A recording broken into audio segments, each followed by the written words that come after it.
Welcome back, everyone, to another episode of the I Can Do This All Day podcast. I am Dan, the part-time Avenger, pronouns he, him, and that is Mark, the resident Jedi. Hello there. Also pronouns he, him, because I, as well as you, have the power. The power to talk about the 2026 re-release, reboot, re-celebration, really, of Masters of the Universe, a.k.a. He-Man. Masters of the Universe. So I was never a big He-Man fan. My origin right off the bat was just like, yeah, okay, He-Man was like a cool toy, action figure and all that stuff. But I never really liked the cartoon. And I remember one time showing at the time he was maybe 2 or 3 years old, my oldest son when he was 2 or 3. And my wife was playing He-Man cartoons for him. And I was like, man, I remember watching this and I remember liking it because I went to go see the Dolph Lundgren movie in theaters. But man, this cartoon sucks. And why does He-Man sound like he's 70 years old? Like, I didn't like it. I did not like the cartoon all that much. So that's kind of what I'm going into. I'm going to show my hand just a tiny bit that not a He-Man fan, did not care that this movie was being made. I did care slightly about when Kevin Smith did Masters of the Universe for Netflix, but even then I wasn't like, He-Man, gotta watch it, so that's just me. What about you? What's your origin with He-Man? I am the opposite. I grew up with the cartoon, loved it, loved the toys, loved the new adventures of He-Man, was super stoked on it. The Dolph Lundgren movie is a terrible, terrible part of my wonderful childhood and connection to He-Man. Super nostalgic. I've been trying to get my son I was telling him I was going to see the movie, and I was, hey, do you want to watch the cartoon based on? Maybe later. Like, he hit me a few times with that. But I did speak to a listener about right after I saw the movie. And, they asked me how it was and how I liked it and stuff. And I said, it is absolutely a movie that plays fan service to a TV show that's origin was about, we need to sell these toys and we're going to put it out there. And the listener said, I bet Danny's going to hate it because he never got any toys. So the listeners know why you're not going to like this already. We shall see. I mean, we'll see what happens. I don't know. But what were your expectations going into it? Like, did you have anything that you like, oh, I need to see this or that? I didn't. I've seen the Dolph Lundgren movie enough to be like, maybe it was just that time in America, right, where all of the remakes of beloved 80s characters were terrible. Dolph Lundgren's He-Man, John Leguizamo's Mario Brothers movie, maybe they were all just horrendous. Though Skeletor in that Masters of the Universe movie was amazing. But I went in thinking, because I liked the Kevin Smith cartoon. It was great that they brought He-Man back, but it didn't hit for me. Like, it wasn't. It was very, Tila got her flowers. She got a lot of them. And I didn't know there was a second season to that. I mean, it ended on a cliffhanger. He-Man died, spoiler alert, but... Yeah, I don't remember watching the second part. We didn't talk about it. It's funny, I didn't watch it either. I saw the end of it, I was like, wow, that's a bummer. And I was like, well, I guess I'm never going to watch this again, so... Yeah. So I didn't know about that, but I went in with the expectation of, please don't make this horrible. Like, that's all I wanted. And if you know anything about the He-Man movie or the He-Man TV show, just like every TV show in that part of the 80s, the goddamn theme song fucking slapped, right? So I'm like, if they just not in my eyes, it did not slap. Well, either way, it slapped it is the shit out of me. Sound like you shake a VHS tape, or the startup of like a PS2, the startup noise on a video game console. Okay, wait, you can't. I'm gonna walk it back because you can't just throw that out there. Shake a VHS tape. So a VHS tape has a very distinct noise when it's jostled around or when it's moved. It just has a tactile noise to it that Okay. DVDs don't have. And all of the years I spent in my first professional role of putting away VHS tapes and flipping them through the rewinder and stuff, it's just a nostalgic noise to me. Guess. I don't know. I've never shook a VHS tape, I guess. Like, I've spun a DVD on my finger. Yeah. Like, that's the only thing I've done with No, dude, that noise is for real. Hang on. For all you audience listeners, I'm just going to go ahead and do this play-by-play. I don't give a shit about how VHS tapes sound, but Mark is going to go grab one because he happens to have a VHS tape somewhere. What type of videotape is it? I don't know. I'm going to guess it's a shitty movie, but here he comes back. What do you got, what movie Mark? did you guess it was? I said it was going to be some shitty movie. I can't see. What is that? Empire Is that Strikes Empire Back. Strikes Back? Is Okay, not a fine. shitty movie, but Okay, fair enough. the noise. It's just a distinct noise for me, especially when it's out. It just brings me a ton of nostalgic joy. Okay. Yeah, it just does. Hey, you do you, man. Good for you. I don't It know. does. I never shook a VHS tape, I guess. Like, I'm sure I've done it, but inadvertently, and it didn't take me from 6 to midnight, that's for sure. It's not a 6 to midnight thing, but it's just a piece of nostalgia. It's like one of those sounds that you hear that you're just like, I know. I guess, yeah. Hey, that's cool. Dan Man, but had laser discs. That's what we all just learned. They didn't make noise. expectations for me was, God, this movie's gonna suck because I don't like He-Man. And it was just like, even watching the previews, my wife was like, oh, He-Man. I was like, well, okay, you're gonna go see that by yourself. And then you said, like, let's go watch that for the podcast. I'm like, fuck. All right, fine. Okay. Tell your and guess wife what? I said you're welcome. I watched this movie alone because my 2 kids did not want to go see it. And my wife was like, well, I'll just stay home with the kids. You go ahead and enjoy the movie by yourself. I was like, I can't believe she bitched out. I'm going to enjoy this movie. That's for sure. So that's what I was thinking of. So I did not, I watched this before we recorded the podcast, just right before. Literally, I left the theater, came back within 30 minutes. We're recording. And, yeah, like I said, no expectations going in. I was wondering, how are they going to make this good? Because I couldn't fathom and figure out creatively. I was trying to figure out, like, okay, well, you see some of the previews, like, are you stuck on Earth? Maybe they banished him to Earth for some reason or sent him there. So I was kind of right there, right? So he wasn't banished by any means, but at the same time, he was sent to Earth. But I didn't. Very I didn't see it of him. coming. Let me ask you a question though. I gotta talk more about your theater experience because I had something happen today that I don't think's ever happened to me before. When I've gone on this was a Monday night when I went. This is Tuesday, but yesterday is when I saw it. Last night I went on a Monday night. Now it's the Monday night after it opened on like Thursday of last week, right? It's only been out for less than a week, right? Did they have as many different souvenir cups and popcorn buckets as they did at mine? Oh God! And they were out. I mean, that's a thing now. So like there were I want to say Masters of the Universe popcorn buckets. I wasn't really paying too much attention, but I did see the Toy Story 5 buckets, like 2 different Toy Story 5 buckets. There were still buckets of Mortal Kombat 2, like the little thing. I can't remember what that thing's called, but and I think there were some Masters of the Universe ones, but not as elaborate. So they were there, but I wasn't. I nothing was really grabbed almost me. ready to buy my first, like, from a movie I'm going to see sipper because they made the full on power sword into a giant cup. Oh, really? And I was that's like, kinda cool. I'd buy that. And they're like, oh, that's sold out. And that checks because when I went to Mandalorian Grogu on opening night, it was like full on. People are buying every possible popcorn bucket and helmet and stuff. And I'm just like, what are you going to do with it? I'm an old cynical man now. I have many things.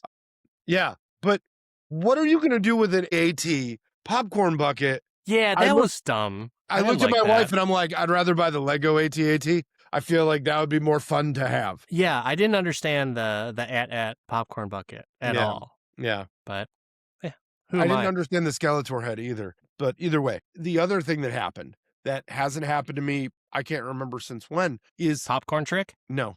I wasn't sitting next to anybody. But somebody was sitting in the seat. Sometimes it's okay to eat alone. Sometimes. So there were maybe 8 people in the theater. Okay. In not the smallest theater at the AMC, but like the middle, right? So there 12 seats a row, 8 rows up, 8 total people. One of them sitting in the fucking seat I reserved. And I'm like, but the opposite side of dead middle was open that the seat was, so I just sat there. But I was just like, I don't even want to bring this up to you because you know what you're doing. And one of you, it was like a very like polite girl who was like, oh, is my stuff in your seat? Like very nice. And this dude who looked like I didn't make you go see He-Man. And I was just like, I don't want to know why this guy can't tell a letter and a number together. So I'm just going to sit here. I was normally I'm a confronter. You bitched out. I said nothing because that's what you did. Because when I sat down, I was like, this is not going to affect my viewing at all. And I just don't want to talk to this person. Okay. But has that happened to you since like reserved seats have been a thing? Nope. Yeah. Never. I was like, I just don't want to deal with it. If it was a full theater and I had to sit on an end or something, I'd have been like, bro, scoot it on down. But I got another like dead center seat in the same high row. And I was like, I was by myself and I always prefer to sit on the edge now. I don't like sitting in the middle. I always pick if I can sit on the aisle, that's my jam. I don't mind the aisle now because that way I don't like at least one seat I don't have to sit next to. And then you get people walking in front of you. I don't care. It doesn't matter. By the time the movie starts, we're all good. But yeah, so that was pretty much it for my experience. My experience was like a full packed theater. So it was a packed theater. I did go. Today's a Tuesday. So there is the discount Tuesdays, and obviously it's summer, so school's out and stuff like that. So packed theater, people next to me, people in back of me, in front of me, everything. It was interesting because it was like, okay, well, either this is going to suck. Did you get a look at the age demographic? Yeah, it was like everything from families to people that could barely walk up the stairs. And so it was interesting. I was like, wow, I guess there's some like really OG He-Man people. Or it's a Tuesday, it's just cheap movie tickets. So that's the other thing. I'd like to hope it's just OG He-Man people. Well, as we talk about the movie, I'll fill you in on a few different things. But let's dive right into the movie itself. But Mark, first, I want to hear your version of the plot. Young prince sent out of a magic land to protect the power that makes his land great. And he comes back an emotionally intelligent leader who speaks the words of a sagely former He-Man and wins the day against Jared Leto. Yeah, it's interesting. Jared Leto, all right, he is box office poison. Are we I am wondering. Start here? Yeah, of course. So many good parts of this movie. We have to start with Jared Leto. This is a good thing because Jared Leto is box office poison, and Amazon MGM did the best possible thing that they could have done for this movie, and that is not have Jared Leto promote it, not have his face anywhere near it, and modulated and altered his voice a little bit. It's the best thing that they could do, because if they had Jared Leto as Skeletor going method, and you end up seeing Jared Leto's face somehow for some reason, this movie would have just tanked even worse than it is tanked, at least in regards to the box office. So it's not a good box office right now. So apparently people just don't want to see this movie. A lot of people are probably waiting for Amazon to stream it. But first I want to talk about seeing someone's face as Skeletor. You said you had not seen the Dolph Lundgren movie? I have, when I was 6 years old. Do you remember the Frank Langella Skeletor? The most expressive Skeletor. He was the best part of that entire movie. It's been so long. It was worth watching. I wish Amazon would have taken it a step further and just not use Jared Leto for anything ever again. Because I'll tell you, and I was saving this for towards the end, is Jared Leto ruined the Skeletor character because the laugh is iconic. And he can't do it. And of all the amazing voice actors that live in this world, you let Jared Leto basically be a voice actor. I thought his Skeletor was fine. I wouldn't want that cheesy of a laugh. And they kind of bring that up in the movie to where it's like he's laughing and then everyone's like, I like the humor of it. they were basically taking a piss out of the 80s cartoon and kind of just pointing out how ridiculous a lot of it was. Well, they did in many ways, and I was okay with that. I'm more talking about the third after credit scene. Like, why didn't you just give me what I want? Every other after credit scene gave me what I wanted. The third one just killed it, and it was Jared Leto's fucking fault. So let's go backwards then. So all right, let's talk about the after credit scenes. So I had to Google this a little bit, but that second scene, the mid credit scene, that was She-Ra, right? Word. And apparently, so Adam has a twin sister. That is the mythos of She-Ra. There is now this is where the nerddom comes in, right? So there were now is when it comes in. Now, just now, there are 2 seasons of OG He-Man, and they were big seasons, like 30-some episode seasons. But they also did a TV movie kind of thing where it was like an hour and 20, maybe. It was longer. It was a much more than just a regular serialized episode, where they talked about how Adam had this long lost sister that he went and found, and she had a sword, and she's She-Ra, Princess of Power. And it is same animation studio, and then they had a run of that show. It's actually one of the very interesting parts of He-Man lore is the show was always a tied up story. It was very sitcom based, like it was like a Seinfeld episode where at the beginning and at the end things are the same, right? There wasn't like an episodic move through something where there were stakes to do a finale or an end of it. It just stopped on a random episode, and they stopped. The toy line had stopped, so they had enough to do syndication, and that's what they did. So it's the long story short. Yeah, that's She-Ra, who was introduced in a made-for-TV cartoon movie, which is why I see why you're asking the question and had to Google it. Because not only was it an 80s cartoon based on toys, it was a movie that was animated, which are like, and a female character, so 3 strikes and Dan's out. I mean, I remember She-Ra and He-Man. It's not that I just didn't realize or remember the fact that they were brother and sister. So that was the weird thing to me. And so when I thought, like, this is how far removed I was, and apparently I didn't pay much attention to Kevin Smith's Masters of the Universe either, because I thought Teela got the powers and she was She-Ra. And so when at the end of the movie, when he was talking about how like he had all these different names for everything, and when Teela asked him like, what did you have a name for me? I thought he was going to say She-Ra, and I was like, okay, that's weird. Are they holding that back? And so that's kind of where I didn't know. But I was surprised they put that in. So I went into this completely spoiler free.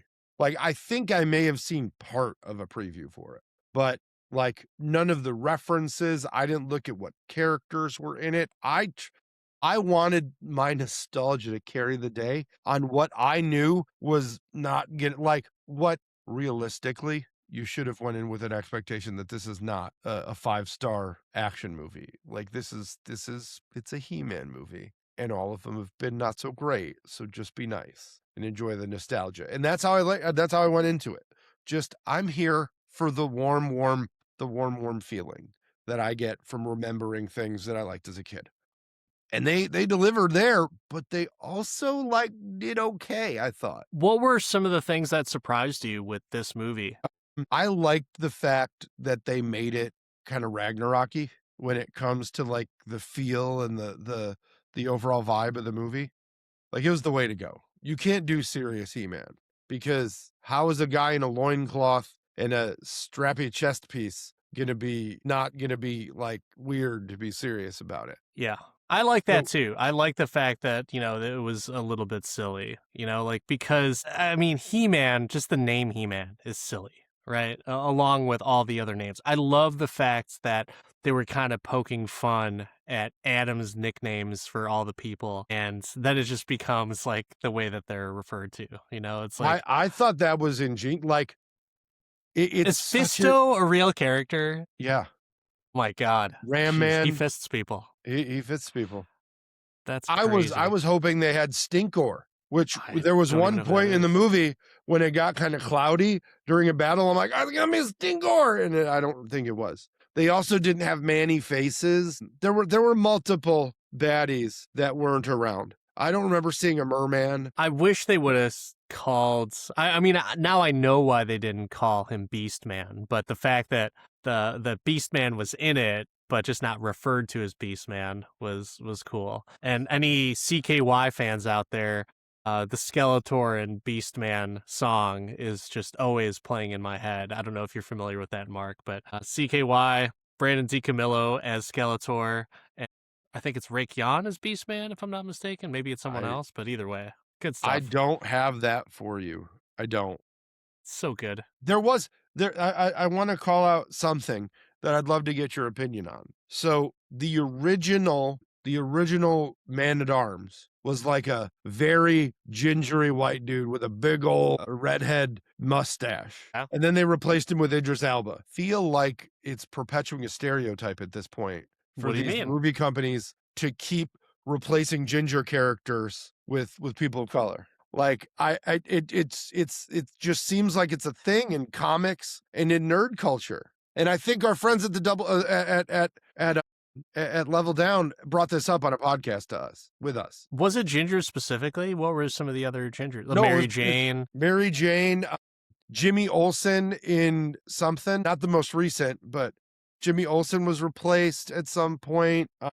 It was there's a list of redheaded characters that have been replaced. It's always the Okay. redheads.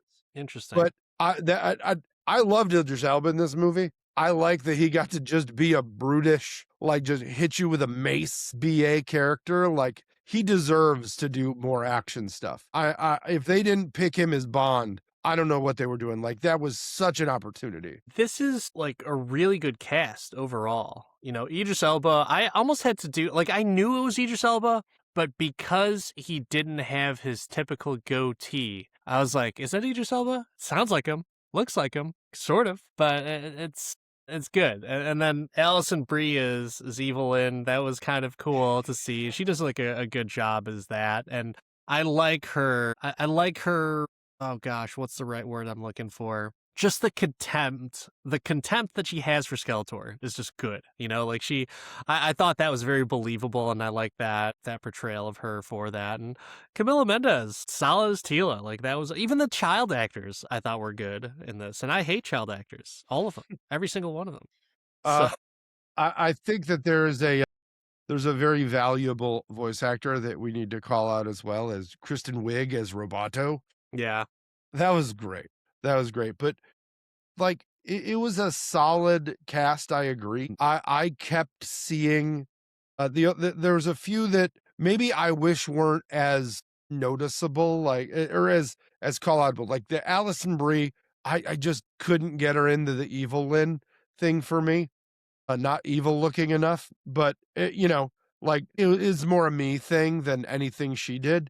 And Morena, how do you say her last name? Baccarin. Yeah, I always see her as Crazy Eyes in How I Met Your Mother, and like just didn't do it for me from a sorceress perspective. Oh, I liked her. Again, probably more me than anything she did wrong. Like she didn't have much screen time. It's not is she was in a costume, but it was. I think that they just did such a good job covering up Skeletor and putting everybody else in I thought, which was pretty good, like overall makeup. The trap jaw makeup, the Beast Man makeup was so dope and not at all like goofy. And this movie could have gone funny and goofy, and they went like funny and very realistic, which I liked. Yeah, I thought it was good. Like overall, like makeup and the effects and everything. Excuse me. Overall, I would say, like, even just from the plot, I thought they did a very good job of trying to steer it from okay, here's this little weakling, Prince Adam. And I don't know if that's the same case as for Adam in the cartoon and He-Man. I highly doubt that's the case, but it was cool to see a little bit more of the history. So, like, for me, not being a He-Man fan, I was trying to, in my head, see how things were going to happen. But at the same time, as we were watching, or as I was watching this, I wasn't thinking, I wasn't trying to guess what was happening next. I was just kind of soaking it all in because they had a good balance of humor. Nicolas Galatzine, if that's how you pronounce it, is Adam. I was kind of back and forth with him. I thought there was parts of it that was like, oh man, that's pretty funny, and I was like, he's kind of a bitch. And it's like, how does that translate to He-Man?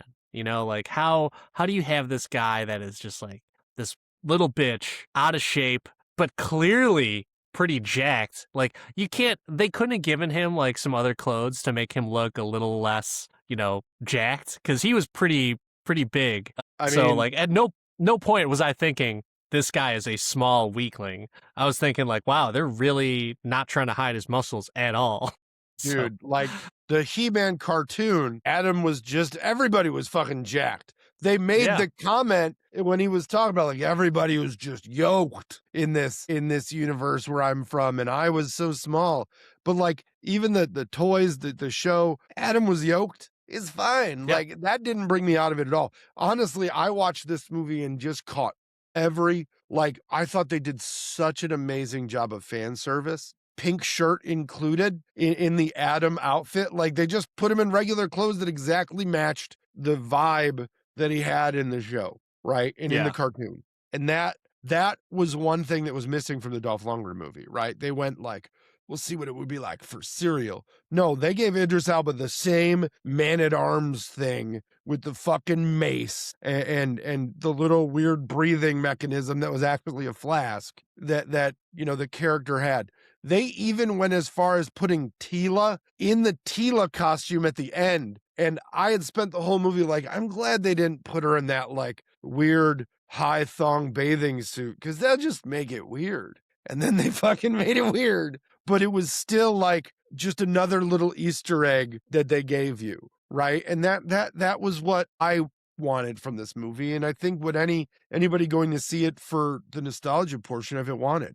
How many characters am I going to recognize? How many vehicles am I going to recognize? Because the vehicles for the toy line were, a thing. And same on the show. And you got the little spinny blade things, which was a reference back. Even the ship that they were flying in, like, had the Falcon head look to it, which was similar enough to some things they did in the cartoon. Some of the cartoon vehicles were just absolutely ridiculous, and you could not transfer them over. But they gave flowers to it, right? They paid homage in ways which, like, you gotta love. Yeah, I mean, from the very beginning to laying out Eternia, he's telling his story, and there was just a good balance of humor, but also true insight as to what Eternia is all about, and obviously, like Adam's on a date as he's talking about this, which I think is funny, but I like how they interject a lot of the everyday work occurrences,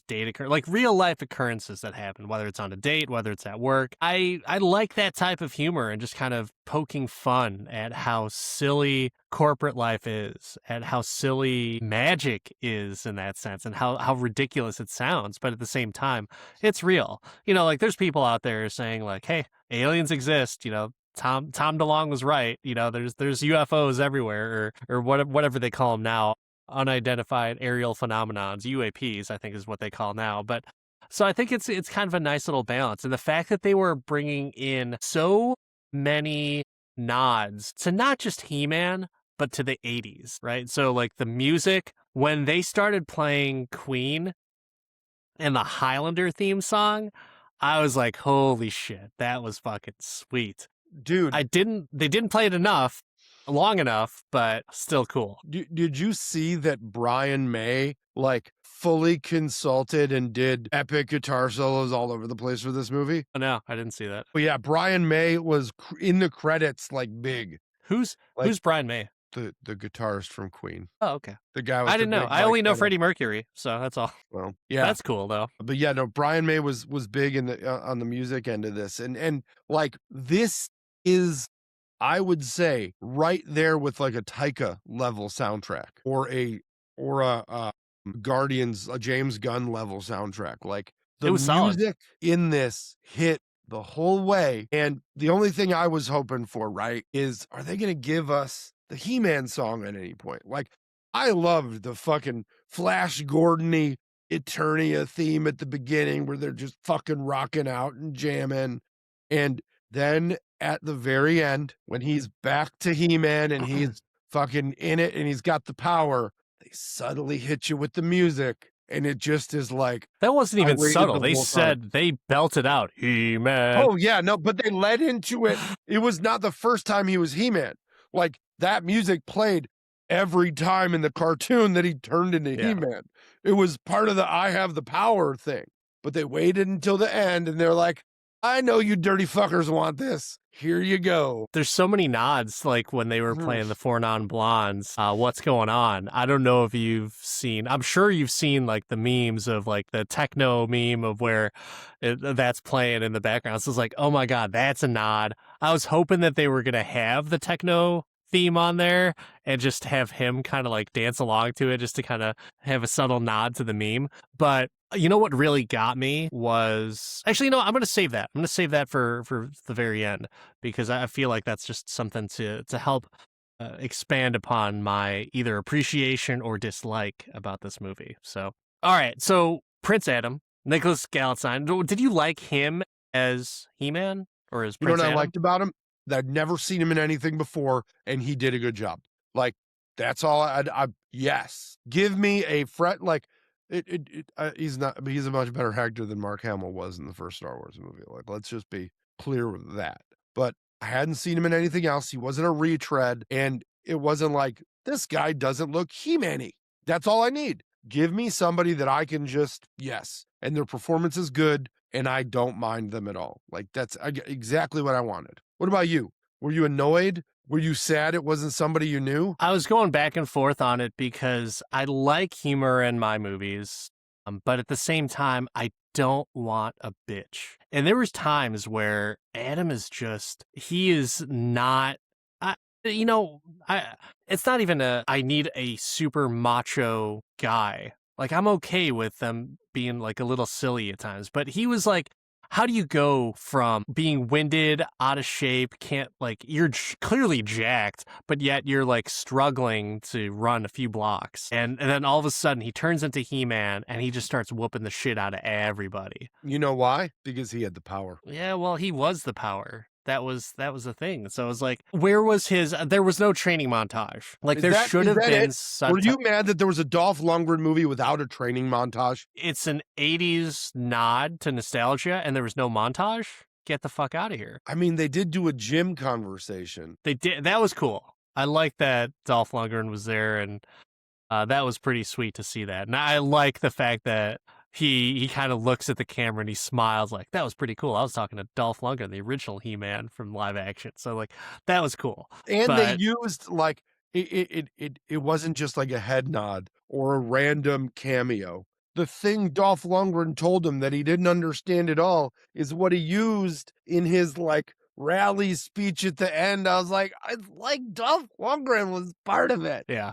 That was awesome. I'm so glad that he was in it, not just a really quick, blink and you'll miss him type of cameo, because I was watching some of the social media stuff that Masters of the Universe was doing, and they were kind of doing like the Spider-Man meme thing where it's like they're looking at each other. It's like, oh, that's pretty cool. So I like that, Dolph Lundgren, he's the man. Super smart, I say former action star. It's been a while since he's done some action movies, but at the same time, still awesome. And gosh, I hope he's around forever. I feel like he should be in more stuff because now with him being older, he just doesn't care, and I think that makes it great. I believe he is or was sick, so there was something health wise that was going on with Dolph Lundgren. But there's so many different things throughout the movie that I enjoyed and was having fun. And there were a few times that my audience was chuckling that I was not chuckling at because it was just like a little too silly. And the fact that they were laughing at the too silly moments was just like, I'm not going to laugh at that. Which too silly? I want to know. Gosh, it was anything that Adam had said that was like bringing into like corporate speak. There was a lot, like someone they must be in HR or their significant other is or something like that. And that's why they were laughing way too hard at that. I was like, geez, like I get it. Like I know that, but it's not that funny. I was absolutely laughing at the I was both laughing at and shaking my head like, this is a great empathetic corporate culture that he's being brought up in. It is the exact opposite of his dad that didn't look back and made him feel like he was not enough. He was Yeah. not enough. I knew that was coming, by the way. You really broadcast that out pretty clear. Like, here comes the Ken, here comes the Ken. But yeah, like there's some things that I found really funny. Well, I shouldn't say really funny. There were things that I found funny. I wasn't like belting out laughing. Normally, I'm like the loudest person laughing in a movie theater if I really enjoy it. At no point in this movie was I like, ha ha ha, like I wasn't doing a Skeletor laugh or anything like that. So, but it did have a good balance. I mean, the fact that there's like nice little awkward laughter, there's some obvious like just out of place, like Adam is not in his element in Eternia, and just like some of the making fun of the 80s names for some of these characters. That stuff is entertaining. It's good. But I think what makes it work is the fact that you have a well-balanced cast to where some people are serious, but all of them have an opportunity to be funny and poke fun at the 80s cartoon. Leto, Evil Lynn, Ram Man, Locked, everyone. Even the sorceress, like everyone had an opportunity to kind of make fun of like the 80s ridiculousness of everything. So yeah, I'm a big fan of it, like overall with the music and the plot. The plot was cool. I thought it was a long movie. 2 hours and 20 minutes is a long movie for a He-Man movie, especially for like something that's geared towards kids. So I was a little surprised at the runtime. But yeah, I don't know. Anything that you're kind of picking up from or anything that's noteworthy for you, whether it's like the scenery or anything like that? They definitely did like the Eternia from the play sets, but in like a major way. They got the Castle Grayskull close enough for me. Not absolutely perfect, but good enough. And they did Snake Mountain, which I think is so cool that they showed the whole villain area and still got like a good amount of it in there. I thought the scenery and the Eternia part of it was super cool. I thought it was done very well. And I the thing about the story is, have we seen something similar before? Yeah, I'm sure we have. But normally it's like the main character forgot everything or has amnesia or doesn't remember who he is. He knows who he is. He just lost the goddamn sword, which like I was okay with it. I was like, at least he knows. And to your point, the way that they paid homage to the movie or to the original content and still like called out that it was super campy. I really enjoyed the respect they gave it.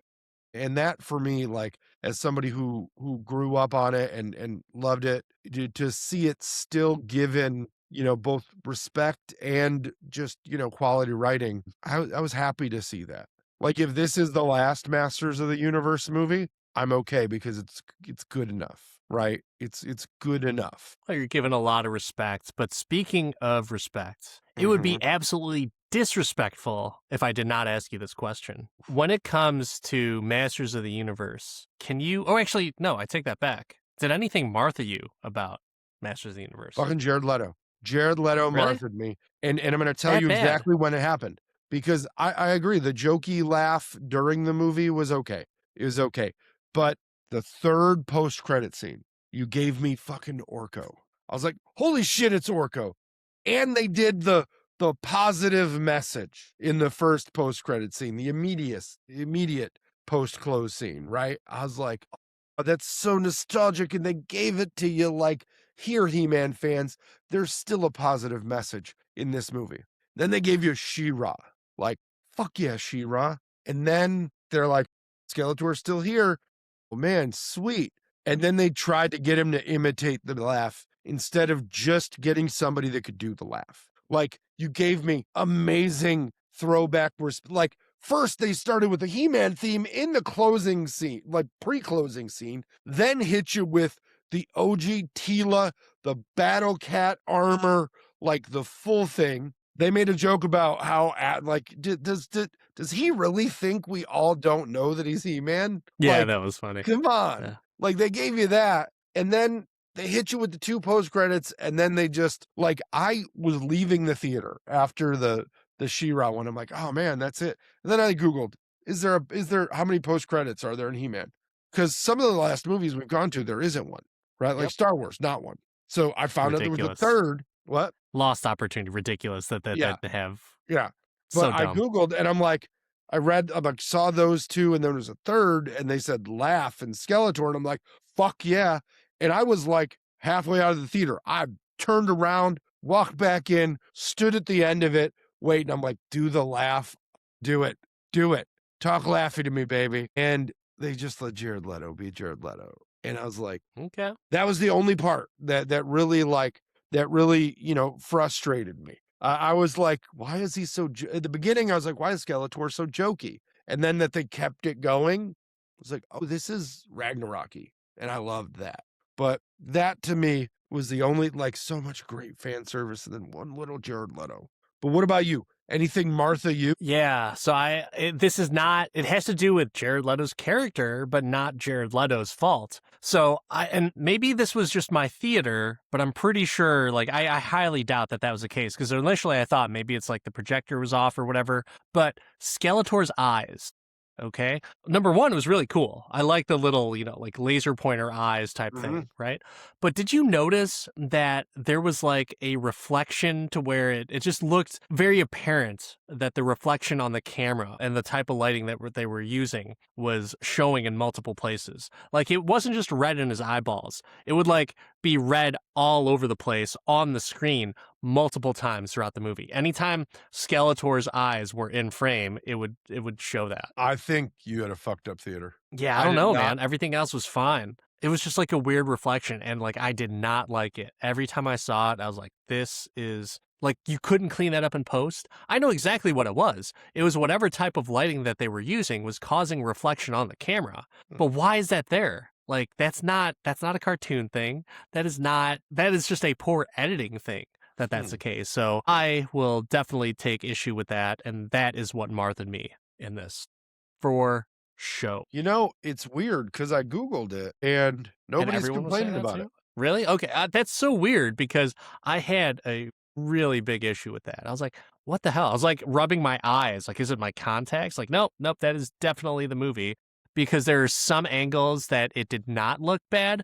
But then when he would like look directly in a camera, you would see like the kind of the reflection off of the camera of everything. And so I was like, this is lame. But oh well, what can you do? Yeah, in most of the cases where there's something wrong with a show or a movie, we're not the only people that call it out. And when it's one of us, not both of us, I know the internet's probably called it out somewhere, and that's why I Googled it. And I'm just like, man, they're just like, why was Jared Leto not involved in anything He-Man? Like, because the studio was like, we're not letting you fuck this up anymore.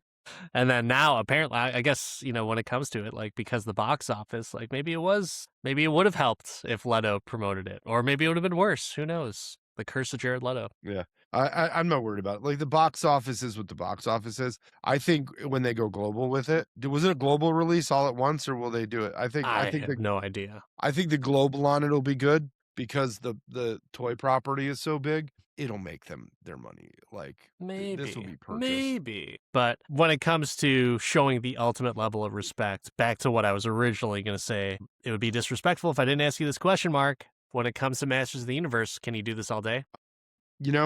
I love bad movies. So anything that's nostalgic to me and that's that is critically bad, I usually say yes to. This was apparently critically bad, but I thought great. When you add in the jokiness of a Taika movie to a property that I enjoy, this was better than any DC movie I've seen lately or ever, essentially. I honestly think I liked this more than I liked The Mandalorian Grogu. And it could have been because this is a nostalgic character to me or not. There was a story. Yeah, there's a story. I'm stoked to watch this with my son. I didn't take him to the theater, and I think this will be on streaming rather quickly because Amazon owns it. But man, they did everything they needed to do with this movie. They even put Cringer as the MGM lion. Like, there was so much fan service in this, and the soundtrack was so good. Like, I drove back from the theater jamming to this soundtrack, and then I drove my kid to summer camp this morning, and it was like, it just turned on. He's like, "Ooh, what's that?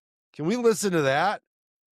he just loved it, and I was like, "Oh, this is" so there's a lot of happiness I have with this, and a lot of great reverence for both the animated property and the Dolph Lundgren property, so this is a absolutely I can do this all day. Like, I would pay for this movie to own, and probably will. But I'm not the only person here, and very rarely do we agree. So I'm very interested to know what about this movie made you not do it all day, Dan, if that is the case. So not a He-Man fan, had no expectations going into this. There was Adam as the character I thought had a little too much corporate speak to my liking. Just not, it's funny, don't get me wrong, it's funny, but just a little too much. I could have dialed that back just a little bit. I don't like my heroes giving like corporate speeches to rally the troops, right? I However, the music freaking fantastic. I'm always a big fan of that stuff. The action pretty serviceable, really good. There's what I call adventure action, right? And there's plenty of that. There you got the chases, you got the little flying ships and shooting laser beams at them and everything. Like that's cool. And I like the way that they did the whole He-Man story of everything. And they made, in my opinion, they made this for the people that don't like He-Man, because that's where I was like, oh, cool. I get a little bit of some insight into this.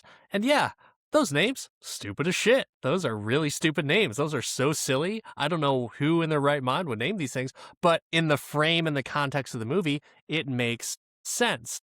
Now, going back to the music a little bit, when you have so many great bangers and like a lot of 80s nostalgia, because He-Man was 80s, right? Like, was it 70s at any point, or was it just all 80s? no, I think it started in '83. Okay, all right, good, because this would totally ruin my whole thing about what I'm going to say right now.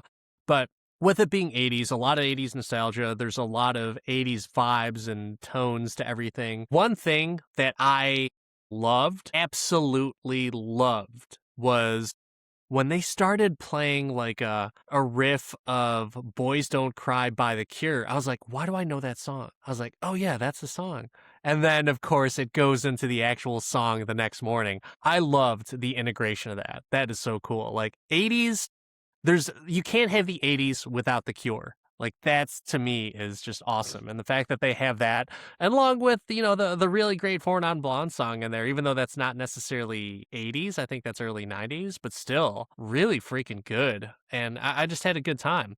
This is something that I have not had in my theater since Avengers Endgame. And that was the audience clapping at the end. Ridiculous. I don't know why that they were clapping at the end. That's so ridiculous to me. But this was not an Avengers level applause, right? Like I don't think it deserved that. But I had a good time. I left the theater thinking to myself, like, oh man, my kids would have loved this movie and my wife would have loved this movie. I had a really good time in this movie. I was even going to tell them, like, hey, I'll even go see it with you again because it's that good of a movie. So yes, I can do this all day. I might even say that, yeah, it is better than Mandalorian and Grogu in terms of a sheer entertainment perspective. It might be a dark horse for the awards show for this year. Who Ooh, knows? Maybe. that's We're only that's halfway hard. through the year, but still. I But it, yeah, you know, that wraps it up. you mentioned that. This even makes me want to look at that Bumblebee movie from 2018, because that's like It's good. Christopher Knight's only other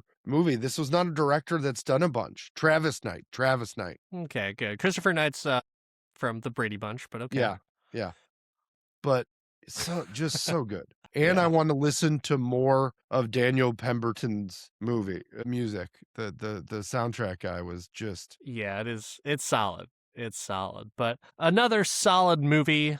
Both of us agree we can do it all day, which is shocking. But that wraps it up for this episode. I am Dan, the part-time Avenger. That is Mark, the resident Jedi. Hey, let us know what you thought about this movie. Tell the critics they're wrong, because this hit in so many ways. Let us know in the comments. Like, subscribe, hit us up at I Can Do This All Day podcast on all of the socials, and tell Dan that Motu is awesome. That's the crescendo. That's that. Yeah. Don't say goodbye, say good journey.